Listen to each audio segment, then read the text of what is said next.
Hello friends, आज का हमारा टॉपिक रहेगा यहाँ पे resistance in series and parallel. तो सबसे पहले हम लोग अपना शुरुआत करते हैं सीरीज से। तो ये वाला पार्ट शुरू करते हैं सीरीज। अब हमारा यहाँ पे क्या टारगेट रहेगा, हमें क्या करना है यहाँ पे कि हमारे पास रेजिस्टेंस दिए हुए हैं। ऐसे 3 रेजिस्टेंस हमें प्रोवाइड कर दिया, 1 2 एंड 3। सीरीज का मतलब होता है इन तीनों को एक लाइन में लगाना है, हमें इन तीनों को ज्वाइन करना है। तो अब इन तीनों को एक साथ अगर हम यहाँ ज्वाइन करते हैं, resistance R1, resistance R2, resistance R3, और इनके 3 रेजिस्टेंस यूज ना करने की मुझे ना करने पड़े, उसकी जगह पे मुझे एक रेजिस्टेंस चाहिए। तो उसके लिए हम लोग यहाँ पे एक इक्विवेलेंट रेजिस्टेंस निकालेंगे जो उनके ऑलमोस्ट तीनों के बराबर एक रेजिस्टेंस कहलाएगा। ठीक है, वो कितने वैल्यू का होगा, उनसे बड़ा होगा छोटा होगा, वो हम इसको सॉल्व करने के बाद देखेंगे। तो इसको हम लोग बोलेंगे रेजिस्टेंस इन सीरीज, क्योंकि हम इनको एक लाइन में लगाने वाले हैं। तो लाइन में लगाने के लिए अब हम लोग यहाँ पे इसको ज्वाइन कर देते हैं। तो देखिए मैंने R1 और R2 को ज्वाइन कर दिया। ओके, तो अब मैंने यहाँ पे R3 और R2 को ज्वाइन कर दिया। अब इनके लिए बीच में एक सर्किट चाहिए होगा, सर्किट यानी कि जहाँ से हमारे पास करंट फ्लो हो। तो मैंने यहाँ पे बैटरी लगा दी, बैटरी के साथ हमने यहाँ पे इसको ज्वाइन कर दिया। ओके, अब यहाँ इसके अंदर से पॉजिटिव से हमारे पास यहाँ करंट निकलेगा, आई करंट, और वो आई करंट इन रेजिस्टेंस 1 से, रेजिस्टेंस 2 से, रेजिस्टेंस 3 से पास होता हुआ वापस यहाँ पहुँचेगा आई। ओके, सीरीज में हमारे पास इसमें सीरीज जब भी हम कॉम्बिनेशन लेंगे रेजिस्टेंस का, तो सीरीज में हमेशा करंट क्या होता है, कांस्टेंट। तो यहाँ पे हमारे पास करंट कांस्टेंट होगा, क्योंकि उसको सेम पाइपलाइन में से ही गुजरना पड़ रहा है, वो कहीं डिवाइड नहीं हो रहा है, तो करंट सेम रहेगा। तो सेम वे अगर मैं यहाँ पे भी बना देता हूँ एक बैटरी, सेम जितनी V वोल्ट की बैटरी यहाँ है वही सेम V वोल्ट की बैटरी यहाँ लगेगी, क्योंकि हमें उसके इक्विवेलेंट का रेजिस्टेंस यहाँ निकालना है। तो इसमें से भी आई करंट हमारे पास मूव कर रहा है और वापस आई करंट यहाँ पे आ रहा है। ओके, अब V वोल्ट लगाया तो ये पोटेंशियल हर एक रेजिस्टेंस के अक्रॉस ड्रॉप होना शुरू होगा। तो यहाँ पे V सेम नहीं रहेगा, V चेंज होगा। तो रेजिस्टेंस 1 के अक्रॉस हमारे पास जो वोल्टेज होगा V1, यानी कि ये रेजिस्टेंस कुछ वोल्टेज खाने वाला है, वो V1 वोल्टेज है जो ये यूटिलाइज कर लेगा। सेम वे यहाँ पे यूज़ किया जाएगा, इस पॉइंट से इस पॉइंट पे।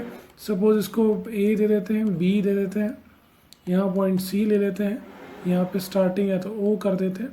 तो OA में एक आ गया, B से C के बीच में रेजिस्टेंस 2 है, जहाँ पे हमारे पास V2 वोल्ट ड्रॉप होगा। एंड लास्ट हमारे पास होगा दैट इज V3। तो यहाँ पे क्या चीज़ डिवाइड हो रही है, I और V में से देख सकते हैं V डिवाइड हो रहा है। तो हम लोग यहाँ पे V को मानते हुए सॉल्व करते हैं। तो टोटल जो हमारे पास डिवाइड होती है उसको हम लोग यहाँ पे ऐड करते हैं। तो वोल्टेज, ठीक है, equals to total voltage V जो बैटरी से दिया गया वो किसके बराबर होगा, इन तीनों के बराबर। तो इन तीनों के बराबर का मतलब मुझे यहाँ पे V1 plus V2 plus V3 करना पड़ेगा। ओके, इन तीनों को अब हम ऐड करेंगे। अब यहाँ पे हमें ये भी पता है अकॉर्डिंग टू ओम्स लॉ,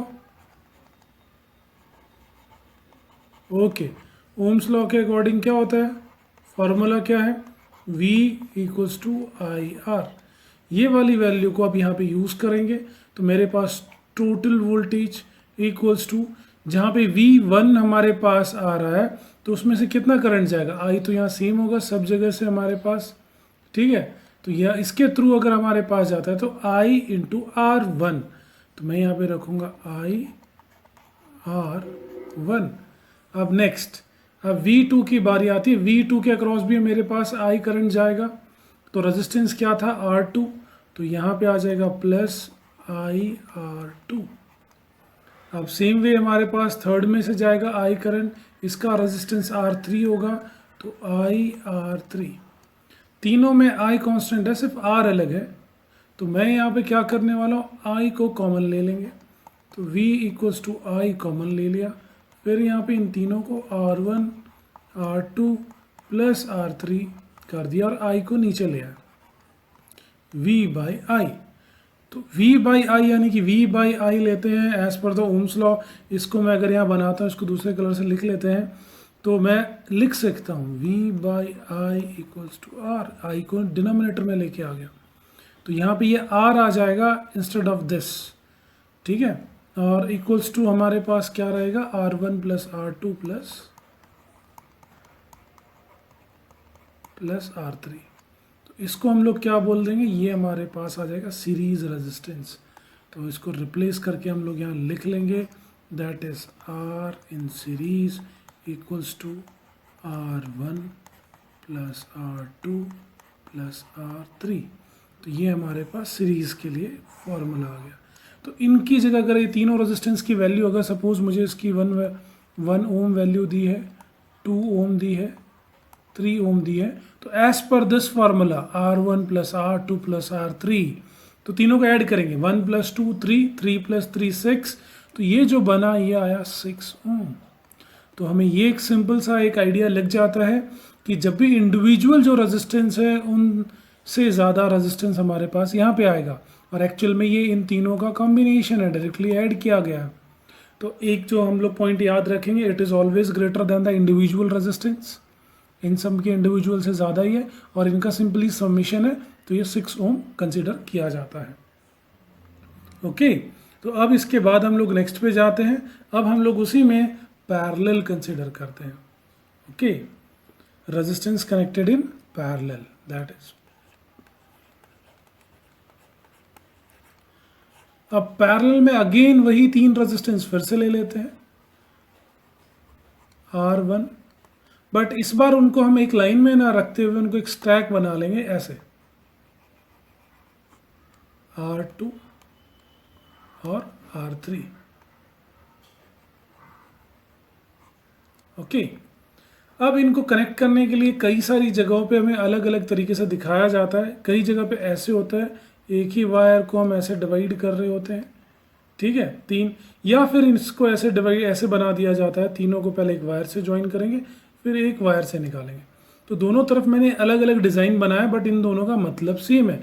यहाँ पे भी हम सिंपल एक लाइन ड्रॉ करके अगर यहाँ पे मैं बोलना चाहूँ तो हम कर सकते हैं वैसे। ओके, यानी कि मैं इसको रब कर दूँ और इसकी जगह पे जैसा उस तरफ बनाया है हम वैसा यहाँ बना सकते हैं, ठीक है। दोनों रिप्रेजेंट सेम करते हैं। तो अब यहाँ पे इसके अक्रॉस मुझे एक बैटरी लगानी पड़ेगी। ये मैंने बैटरी लगा दी 20 वोल्ट की, और ये वापस आ गया। अब इसमें से हमारे पास क्या आई करंट जा रहा है, 20 वोल्ट की बैटरी है, बट यहाँ पे आने के बाद तो ये देखो, इस जंक्शन पे आने के बाद ये 3 पार्ट्स में डिवाइड हो गया, 1 2 3। तो यहाँ पे हमारे पास करंट 3 पार्ट में डिवाइड हो जाएगा, I1 यहाँ पे हमारे पास आ जाएगा I2, और नीचे की तरफ हमारे पास आ जाएगा I3। इन तीनों को समेशन करेंगे तो हमें I करंट मिलेगा। यहाँ पे क्या चीज़ अलग मतलब कांस्टेंट होगी, ये तो करंट अलग हो गया। अब इन तीनों में अगर हमारे पास यहाँ देखा जाए तो इनके अक्रॉस यहाँ से लेके, क्योंकि यहाँ से ये सेम ही है, ये भी सेम ही है, दोनों पॉइंट सेम कंसिडर किए जाएंगे, तो वोल्टेज ड्रॉप यहाँ पे जो किया जाएगा V will remain same between these 2 point. Okay, V हमारे पास सेम रहेगा, चाहे पॉइंट को मैं A मानूं, O मानूं, या इस पॉइंट को B या इसको C मानूं। तो AC लें या OB लें, मुझे कोई प्रॉब्लम नहीं है, इनके अक्रॉस पोटेंशियल ड्रॉप सेम रहने वाला है, तो हमें उसकी टेंशन नहीं लेनी है। तो जैसा हमने नेक्स्ट इससे पहले वाले में किया, तो हमें इसका इक्विवेलेंट एक सर्किट बनाना है और उसका रेजिस्टेंस फाइंड आउट करना है, ठीक है। सेम वे हमने यहाँ बैटरी लगा दी, इसमें से भी I करंट जा रहा है, V वोल्ट, सेम वही वोल्टेज जिसका सेम करंट होना चाहिए, बट यहाँ पे जो रेजिस्टेंस होगा हम उसको पैरेलल बोलेंगे, रेजिस्टेंस इन पैरेलल। तो अब हमारे पास यहाँ पे क्या डिवाइड हो रहा है, करंट डिवाइड हो रहा है, करंट यानी कि I इक्वल्स टू, अब हमारे पास यहाँ पे 3 चीज़ों में डिवाइड कर 3 करंट है, I1 ओके, प्लस हमारे पास I2 करंट है, प्लस I3 करंट है। अगेन यहाँ पे हम लोग लिख सकते हैं यूजिंग ओम्स लॉ,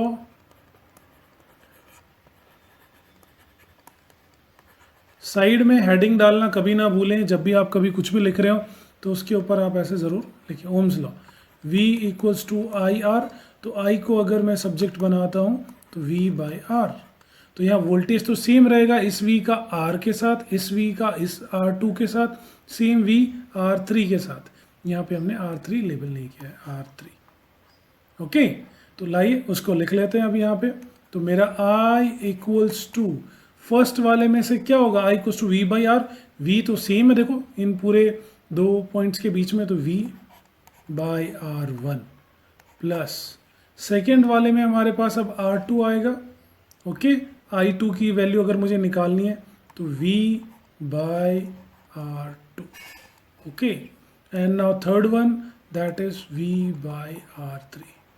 इसमें से V कॉमन ले लीजिए, अगर V कॉमन लेंगे तो हमारे पास एक कॉमन इक्वेशन क्या बन जाएगी, V 1 upon R1 1 upon R2 plus 1 upon R3। ये कॉमन हुआ और इस V को डिनोमिनेटर के साथ मल्टीप्लाई कीजिए तो हमें यहाँ मिलेगा that is I by V equals to, सामने हमारे पास जो इक्वेशन आ रही है that is 1 upon R1 plus 1 upon R2 plus 1 upon R3। अब V, अब इसको देखिए V बाई आई का मतलब क्या होगा, as per the Ohm's law मुझे V equals to I R पता है, पर मुझे क्या मुझे चाहिए रिलेशन I बाई V। तो I, तो V को मैं यहाँ नीचे ले आऊँगा, R को पहले यहाँ ले जाते तो ये 1 बाई आर हो गया equals to I by V। ये डिनोमिनेटर में ले आया और इसको इधर ले आया क्योंकि मुझे सेम रिप्रेजेंट हो। Instead of I by V अब मैं यहाँ पे क्या लिख सकता हूँ, यस आप लोग यहाँ देख सकते हैं 1 अपॉन आर, और वो भी हम सीरीज़ है क्योंकि इक्वलेंट हमें सीरीज़ नहीं पैरेलल वाला।